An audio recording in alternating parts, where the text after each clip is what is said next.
2021 is going to be in the rearview mirror very soon, so we wanted to take that time to review the year. And lucky for us, Labor Notes has already done a lot of that grunt work for us.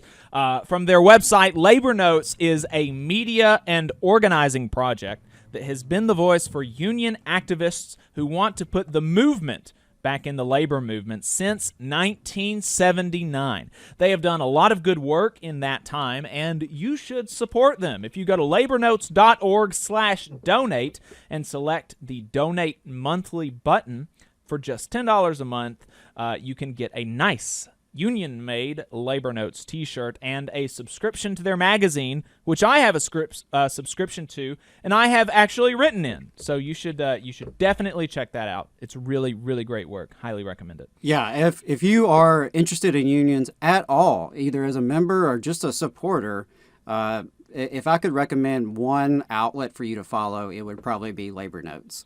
Not just with the really great reporting they do on the labor movement, but the amount of resources they have available that are, training oriented. Yes. And they hold their own trainings.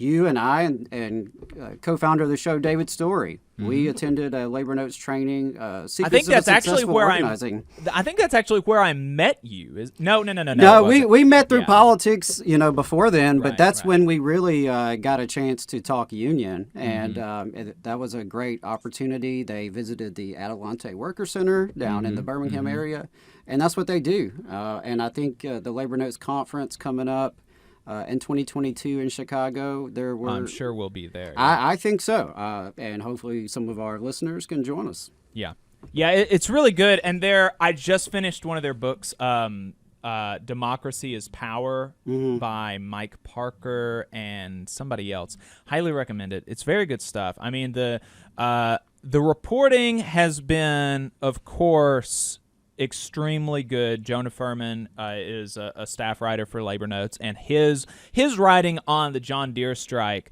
was basically the foundation for, if you read anything about the John Deere strike from any publication, basically Jonah Furman was the original source for it, more or less. I mean, he got interviews on huge national media outlets, and then, of course, their resources, like Adam said, the training, the books, they've got a really good Stewards Toolbox, a book there, some Stewards training, some organizer. I mean, just a really fantastic outfit. You should definitely, at least if you don't have the money or you're not interested in like financially supporting it, you should be following their work for sure. Yeah, follow them on social media and subscribe to their email newsletter, because just that alone is worth a lot. So let's take a look back with some of their help. Alexandra Bradbury has an article out now on the site called 2021 Year in Review. The Only Way Out is Through, where she takes a look at some of the big stories that happened in 2021, and a lot happened. The big story at the beginning of the year was, of course, the Amazon campaign, and that was and that's really probably the biggest story in labor for the whole year. I don't think that any single story has really captured the national. I mean, there was a New York Times election watch page for the Amazon campaign. I don't think that I think that I can't remember anything like that. Yeah, that was wild. Absolutely wild. So it's very unfortunate, but the biggest story of the year was a loss for working people, and that was the Amazon campaign in Bessemer, Alabama, where, of course, Amazon broke the law and didn't break the law, but, performed unethically, unethically tried to bust the union, but in ways that are unfortunately legal in our broken system of labor laws in this country.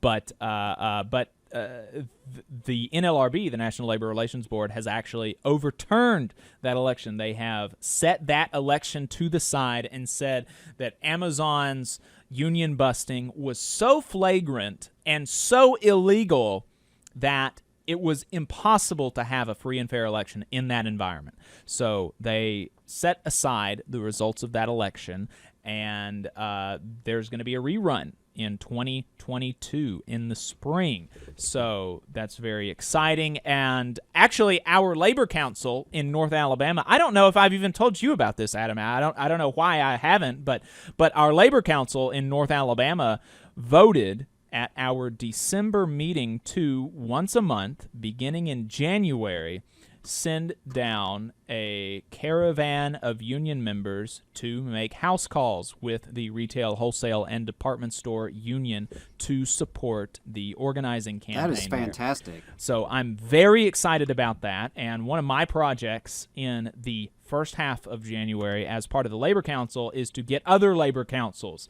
on board with this project. I'll be reaching out to folks in Muscle Shoals and West Alabama, Central Alabama, in the Wiregrass and the southern region to try to see if we can get 40 or 50 union folks from across the state there once a month to support this campaign. Because really, I mean, frankly, we should be doing more than that, but that's, that would be a more coordinated effort for an organizing campaign than we've seen out of the labor movement in Alabama for a long time. So yeah, you got to start somewhere. Got to start somewhere, and really fantastic. Yeah, I'm very excited about it, and I am, for the show, I've talked to the lead organizer on that campaign, Adam Obernauer. He was the he was the lead organizer for the phone banking effort. He wasn't the lead organizer of the campaign last time. He led the phone banking effort. He's the lead organizer for the whole campaign this time. I spoke to him, and I'm going to actually, I believe, I will be able to stay down there for almost a week or something with them for the show, to help them out personally, but to get some interviews for the show and just to learn more about what the day-to-day operations of the campaign. So anyway, rambled for a bit on that one story, but that was huge. It was, and very sad, but some exciting news. And to just wrap it up there, to say, we have to start somewhere in terms of the volunteer efforts, but I would say, the ruling by the NLRB was a step in the right direction. Right. Yes, it was flagrant, but that doesn't necessarily mean the labor board's going to see it that way. Right. So that's also a step in the right direction, regardless of ultimately what happens with the redo. Also kicking off at the start of the year was the St. Vincent nurses strike, which just came to a resolution within the past couple of weeks, and that was a 8-month-long nurses strike, the longest strike in either it was the longest strike or the longest nurses strike in Massachusetts state history, and they were able to get the things that they were asking for, so that's fantastic. Of course, starting off the year in April, we had the Warrior Met strike began on April the 1st. That is still going on, and we'll be looking for a resolution to that in 2022. But summer and fall is really when the action it's like really when it kicked into high gear and we started getting the Striketober type of means. We had 3 different BCTGM strikes all right in a row. The bakers, confectionery, tobacco workers, and grain millers union, BCTGM. They struck Frito-Lay, they struck Nabisco, and they struck Kellogg's. All of those strikes are now over with more or less fine results. They were not resounding wins, as we have talked about on the show. We've talked about all of these strikes on the show, talked about all of their resolutions on the show, and all of them had, some good and some bad, as happens in the real world, but very valiant effort. And in fact, one of the leaders of the Kellogg strike, president of a local union, Trevor Beitelman, said he's very, of course, he's disappointed that they accepted the contract, but he was so proud of the effort that his fellow workers put in on the strike, and that's the sentiment that we have here. And of course, also Volvo involved how many thousands of workers in Virginia. Very similar results. They got some improvements, but it wasn't everything that they asked for, and we are going to be, we're going to be looking for them to build on that success in the future. All of this stuff was buoyed by a tight labor market that even gave non-union workers some amount of confidence in the quote-unquote Great Resignation.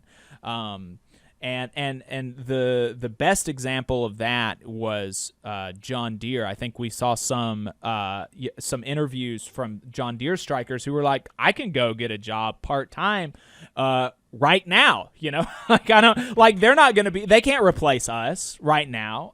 And so that has really helped workers, justify actually going out on strike and fighting the boss. And so that's a really good thing to see. Tight labor markets are very good for working people. Yeah, and I think it's easy to overlook sometimes how much of a massive disruption COVID was to the labor market. And we mentioned on the show recently when we talked more about COVID that in many other countries, paychecks were subsidized by the state. Folks maintained their jobs, maintained their paychecks.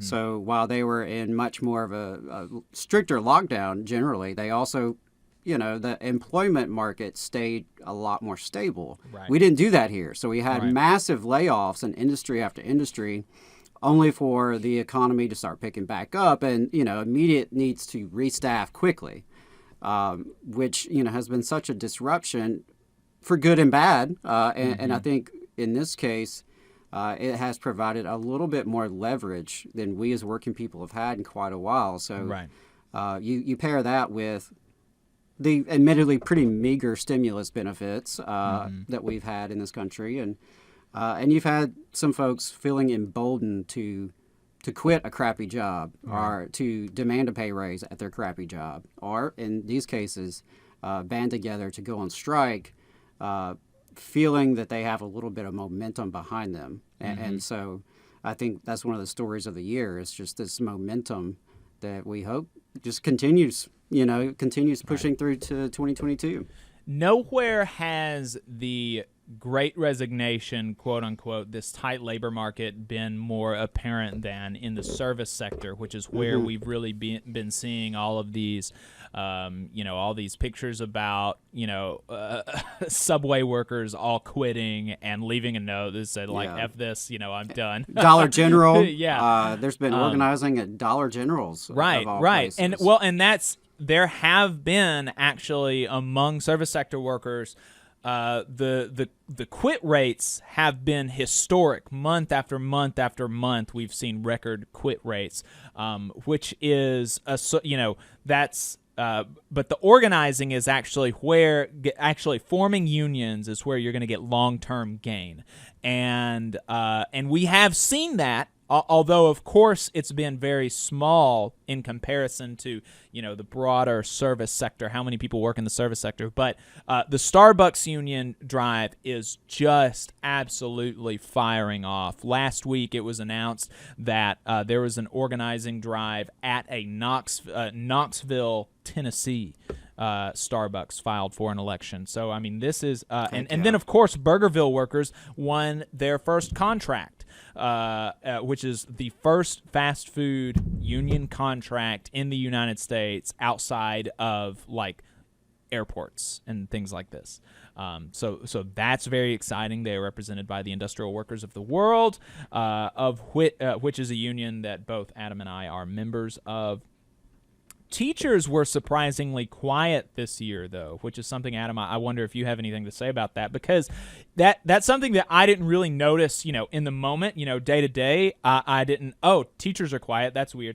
But looking back, it's definitely apparent, and it's especially weird considering the decade or so long period that we've seen of labor upswing could arguably be traced back to a Chicago teacher strike in 2012, 2014? Yeah, 2012. And teachers in Scranton, Pennsylvania, I think were basically the only people to actually go out on strike. They struck for 12 days. So what is your take on teachers being so quiet this year? You were, for people that don't know, Adam was a former educator, a history teacher, and a teachers union staffer. So, yeah, I think some of that is just kind of exhaustion from the massive battles of 2020. And I think that's my gut instinct on this. I don't have any, real analysis or information to quantify that with, but that's my just gut instinct and from having conversations with educators, I think they were so burnt out from the many battles of 2020, especially around COVID, that got incredibly messy, that went beyond just employee-employer issues, as we all know, with right-wing media and astroturfed parent groups and everything under the sun kind of all colliding into public schools. You throw in the critical race theory, manufactured outrage there. And so I think educators have just been through a lot. I don't think this is a trend, though. I think the trend is what you said. The big Chicago Teachers Union strike in 2012. And, I've shared on here before, that's one of the things that got me involved in the movement. We've spoken with Kenzo Shibata, one of the militant leaders up in Chicago of the Caucus of Rank and File Educators.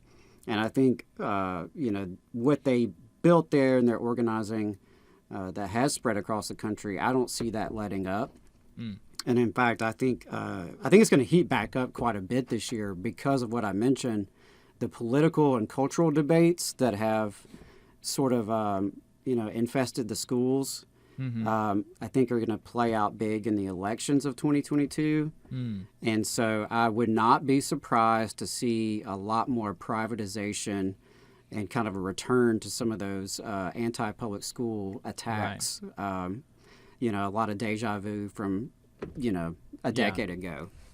I would, at least here in Alabama, I'd be surprised if we see anything that aggressive here at the end of the quadrennium, but I would not be surprised if we see something like that after the elections in 2022, which is something for teachers to look out for.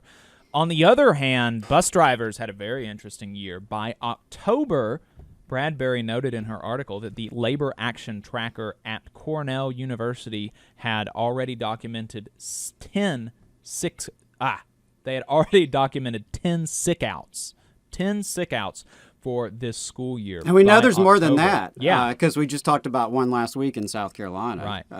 And the Labor Action Tracker at Cornell University is a really, really cool thing.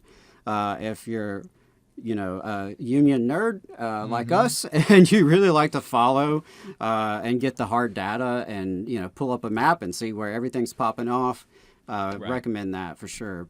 It was a huge year for union reformers, though. I mean, unquestionably, there's a lot of stuff that's like, okay, this is good, this is bad, but union reformers, they just had a banner year. It was all good for union reformer people.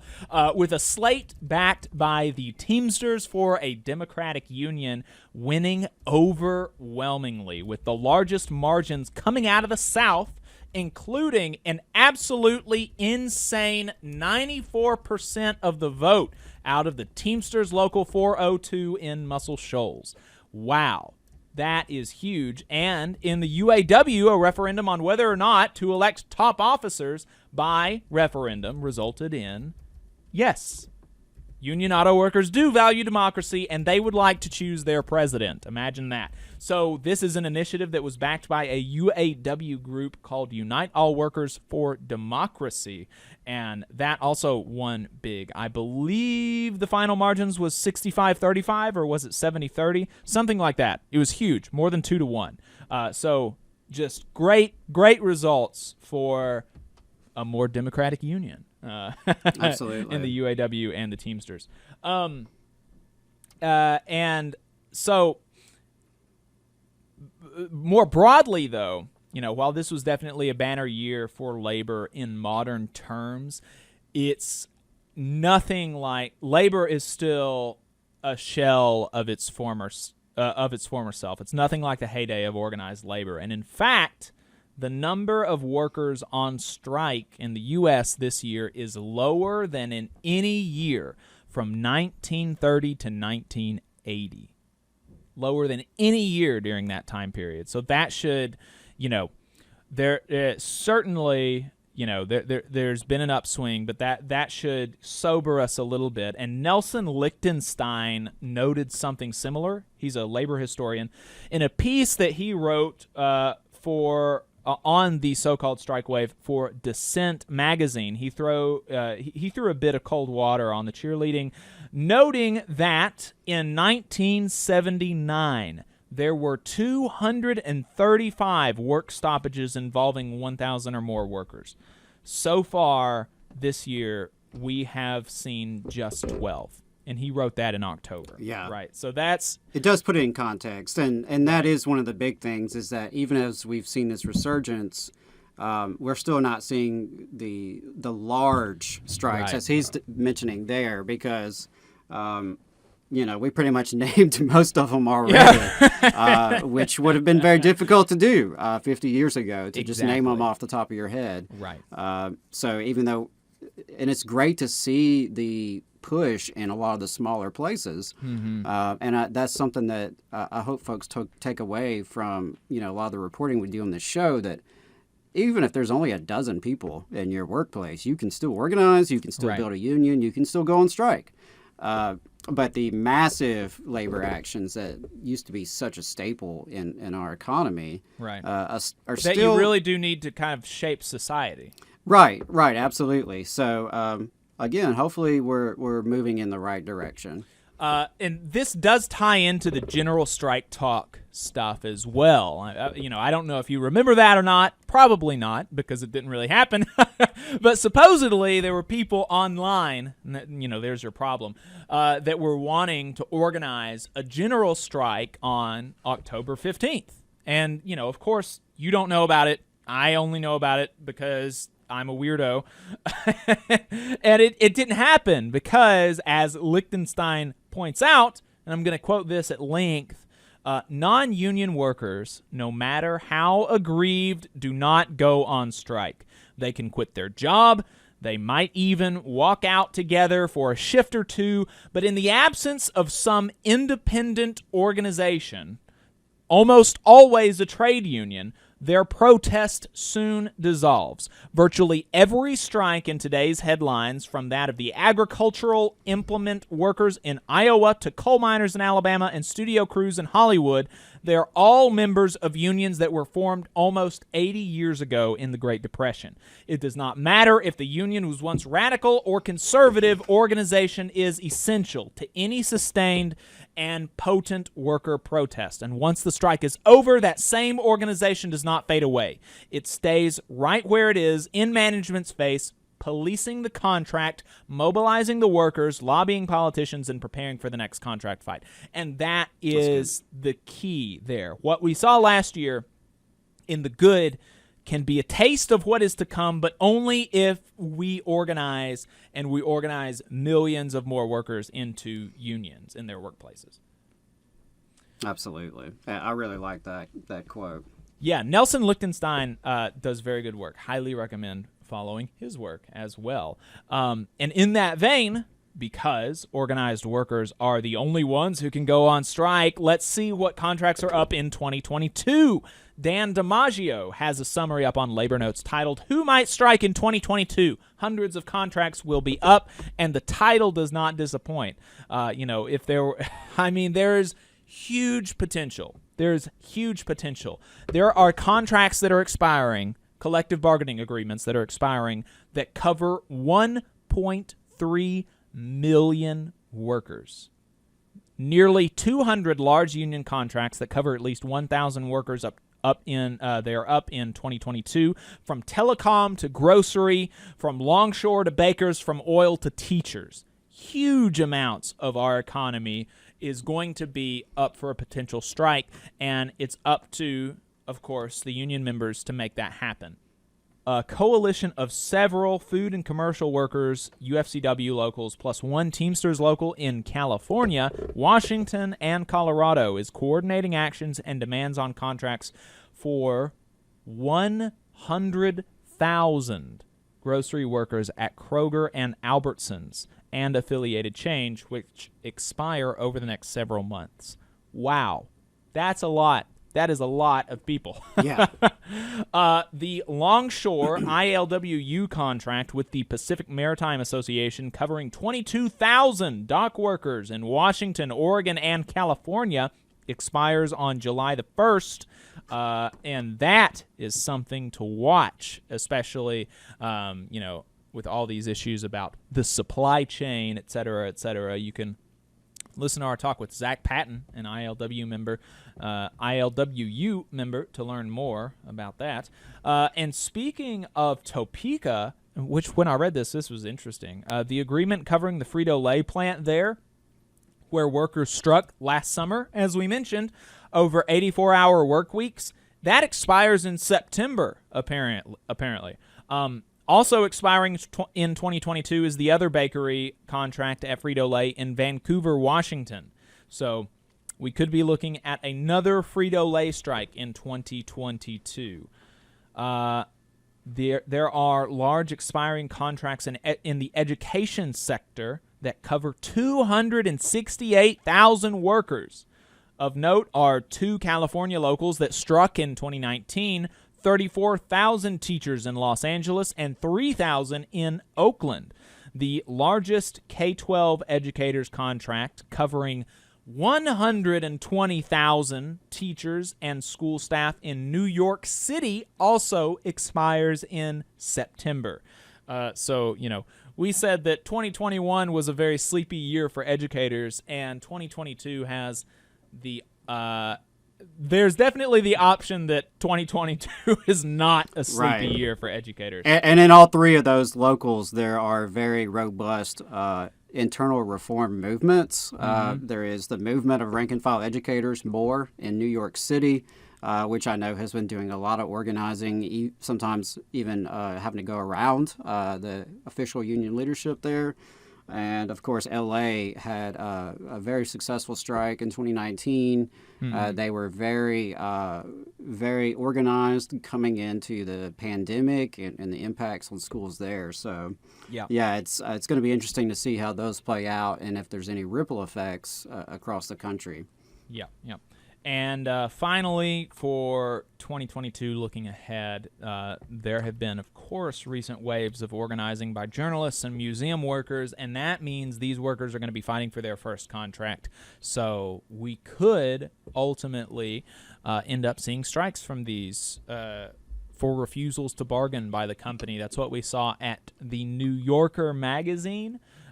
They organized in 2018, 2019, something like that. And it took them 3 years to bargain the first contract, and the worker only finally relented after a credible strike threat. So it may take that going forward for a lot of these people who just want a union. And that's the thing is, union's not like a magic word, right?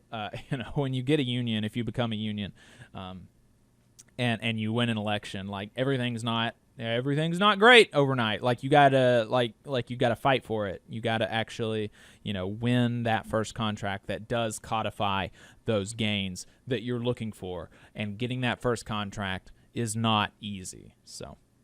Right. And then you have to enforce the contract. You have to organize internally to build for the next contract. So it's certainly a never-ending cycle, Right. And it's easy, especially when we're talking about high-profile elections.